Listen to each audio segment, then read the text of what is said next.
Bonsoir Justine. Bonsoir Amélie, bonsoir à tous. Que sait-on donc de cet appel entre Xi Jinping et Joe Biden? D'abord sur la forme, ça a duré très exactement 2h17 minutes. 2h17 minutes de tension selon les observateurs. D'après le New York Times, le président Biden et le président chinois Xi Jinping se sont affrontés. D'après les Échos, ils ont campé sur leur position et semblent se complaire dans un dialogue de sourds. Et même d'après le très nationaliste Global Times chinois, les relations ont stagné et se sont même détériorées. Et puis sur le fond, on sait que Xi Jinping a lancé un avertissement très fort à Joe Biden, lui conseillant effectivement, littéralement, de ne pas jouer avec le feu. Ceux qui jouent avec le feu finissent par se brûler. J'espère que les États-Unis sont conscients de cela. Réponse de Joe Biden, selon le communiqué de la Maison-Blanche publié après, notre position n'a pas changé. Les États-Unis s'opposent fermement aux efforts unilatéraux pour modifier le statut ou menacer la paix et la stabilité dans le détroit de Taïwan. Donc là, on a la teneur de la discussion, Justine. Mais pourquoi cette tension? Qu'est-ce qui se joue précisément là-bas? Eh bien parce que Taïwan, c'est un sujet ultra sensible depuis longtemps. L'île est officiellement autonome, mais Pékin considère que Taïwan fait partie intégrante de la Chine et qu'elle doit donc être réintégrée. Les États-Unis y sont opposés, aident massivement Taïwan à se défendre en envoyant des moyens militaires.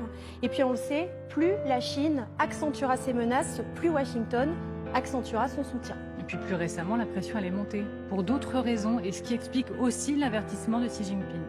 Oui, la première raison, c'est Nancy Pelosi. Elle prévoit de visiter l'île, ce qui n'est pas arrivé depuis 25 ans pour une présidente de la Chambre des représentants. La Maison-Blanche lui met la pression pour qu'elle renonce parce que Pékin voit cela comme une provocation, crie à l'ingérence et surtout promet des représailles. Écoutez. 中方近期已多次向美方表明，坚决反对佩洛西众议长访台的严正立场。 La deuxième raison, ce sont les propos contradictoires de Joe Biden. Il souffle le chaud et le froid depuis plusieurs mois.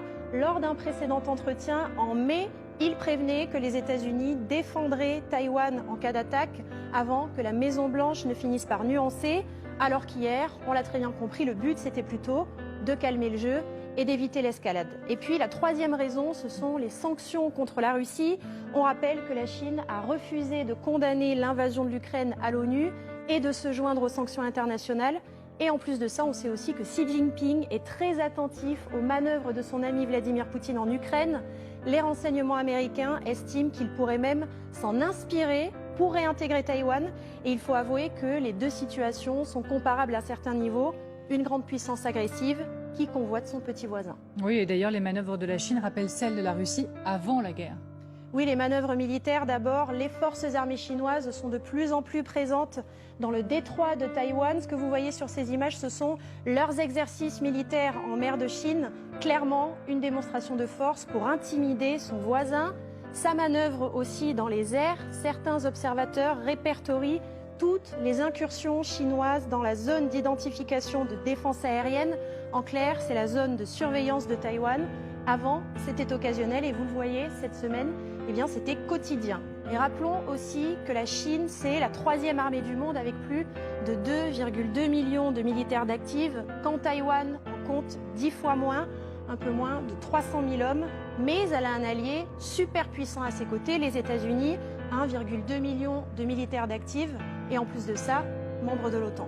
Et donc ces menaces, faut-il les prendre au sérieux? Oui, en tout cas, l'armée taïwanaise les prend de plus en plus au sérieux. Regardez ces images, démonstration de tir de la marine taïwanaise en mer de Chine. Vous allez voir ensuite des réservistes qui sont postés sur la plage. Ils s'entraînent à miner la zone en cas d'attaque de la Chine. Mobilisation générale aussi pour la population. Ce que vous voyez là, c'est une formation de volontaires pour apprendre à riposter en cas d'attaque. Et ça rappelle effectivement ce que l'on a vu en Ukraine au début de la guerre. Et puis dans la capitale, à Taipei aussi, regardez ces images, c'était un exercice de raid aérien qui a été organisé cette semaine par l'armée taïwanaise, avec notamment des sirènes qui retentissent dans la ville. Là, ce sont des habitants qui apprennent les postures de protection en cas de bombardement, et puis les pompiers qui se mettent en pleine simulation. Alors certes, ces exercices, ils ont lieu chaque année, mais clairement, ils viennent de prendre une nouvelle tournure. Merci beaucoup, Justine, pour les explications. Alors, la dernière question que je vous posais, c'était faut-il prendre